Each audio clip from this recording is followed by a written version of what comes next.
my question on China and India having 24th round of talks on border de-escalation. If Dr. Tilak Jha could step in on that. On the 24th round, we believe a 10-point consensus was established between India and China's military, and they finally decided that further talks will go forward through diplomatic channels.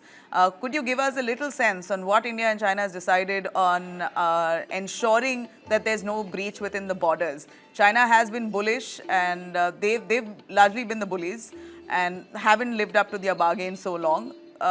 You said we've got to take this with a pinch of salt, can't entirely trust them. Why do you say that? When you say 10-point consensus, what entails in that? Well, I think the 10-point, as Professor Swansing also pointed out, essentially it's about sort of looking at the border in a way so that the solutions are found. And they have formed an expert level mechanism in terms of early harvest, as Professor Singh also pointed out. And that early harvest thing is how it translates into actual result is yet to be seen, but there have also other mechanisms which have been put in, is that a general level mechanism, which is basically the talks between the local commanders at that level to avoid any conflict. This has been a mechanism which was there between in Western sector. Now they have said that this has to be a mechanism which has to be put in place in the central and the eastern sectors as well. So that seems definitely a step ahead. The most important factor, of course, is that this delimitation issue of the border is something that has not really moved ahead, primarily, I would say, in recent years because of signs that China is not very keen on settling the border. It wants to keep it live. It wants possibly to continue to be in a position where it talks in a position of a strength. And the Doklam incident and the Galwan incidents, they were also seen as steps which China possibly took, including, for example, renaming of areas before almost every talks that were scheduled, including the recent ones, let's say in Arunachal or in other parts along the borders, Arunachal particular.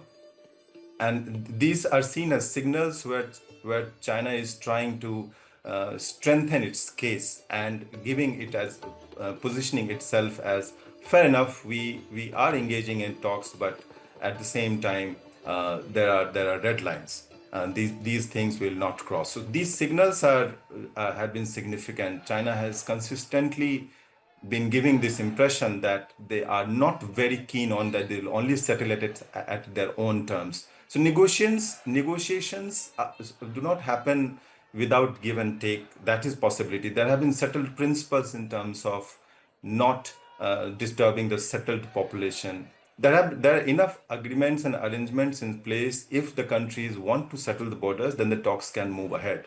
If it has not moved ahead despite more than 20 rounds of talks, significantly, that's because of the fact that the political backing, the will of the top leaderships have not come, especially from the Chinese side. There is a lot of willingness in India, I believe, to settle the border because this is a very important border. India and China, we also have to understand that there are no major issues except the border.